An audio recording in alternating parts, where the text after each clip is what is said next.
So hi guys, today mag-unbox tayo ng Infinix Note 30 5G. So si Infinix Note 30 5G ay naka 256 GB na ultra fast gaming. So ito ay gaming processor na. And then siya ay naka 45 watts all round fast charge. So wala na tong 3 oras na charge, siguro mga estimated nito ay mga 1.5 or mga 1 oras at kalahati yung kanyang pag-charge, o kahit mga 1 oras na lang pag naka 45 watts. So yung kanyang screen size ay naka siguro ito ay mga 6.7. So naka dual speaker na din siya. So sa design pa lang may clue na tayo na pang gaming processor talaga siya, and then siya ay naka 5G na. Mamaya ako'y nauubo. May COVID na po. So ayan, start na tayo mag-unbox ng ating Infinix Note 30 5G. So additional box again. So ito yung kanyang color design ng box. Ayan. So ayan, i-open na natin. So sa box, meron na yung sabang cover ng plastic niya. So again, 47 watts, Note 30 5G Infinix. So mamaya natin i-show yung kanyang design. So dito muna tayo sa box, kung anong nilalaman ng box. So of course sa box, meron niyang SIM ejector, yung warranty card natin. At ang kagandahan dito, napakagaling ni Infinix magbigay. Full package na siya, meron ng tempered kasi medyo mahirap maghanap ng tempered na kasukat talaga pagdating sa Infinix. So binigyan na tayo na Infinix ng free tempered glass. So meron niyang kasamang wipes.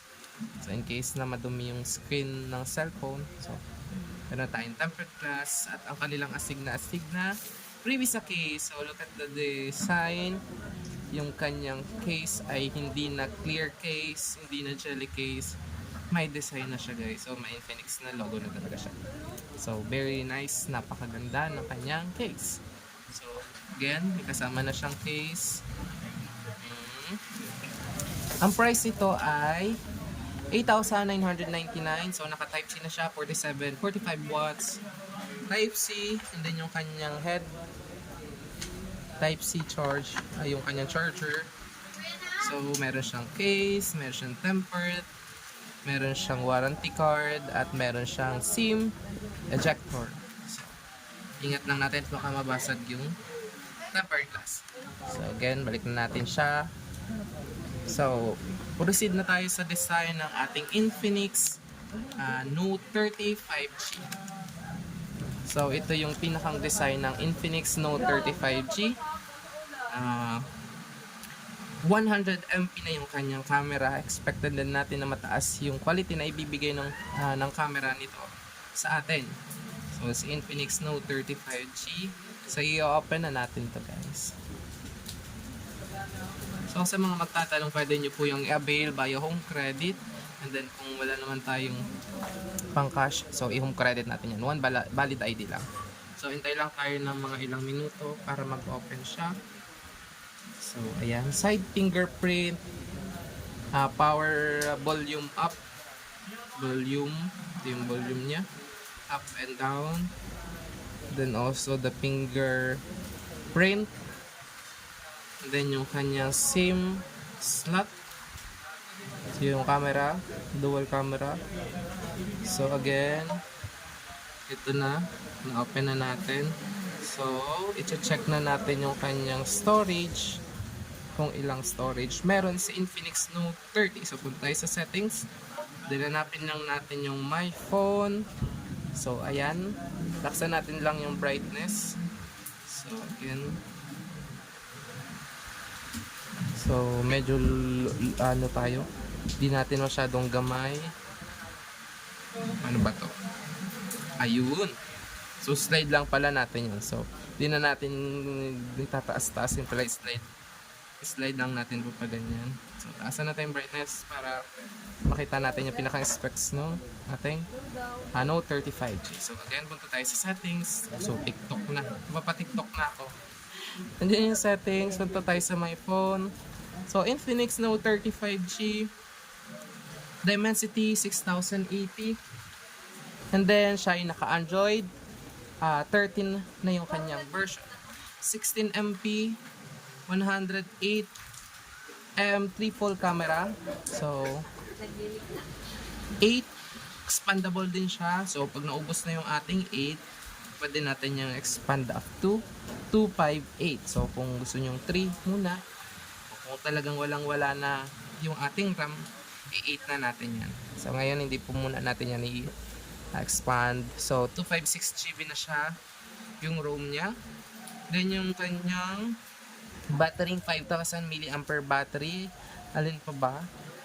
So, yun lang naman. Importante dyan yung kanyang Android version. Yung camera, 108MP camera. Yung ROM and yung kanyang RAM.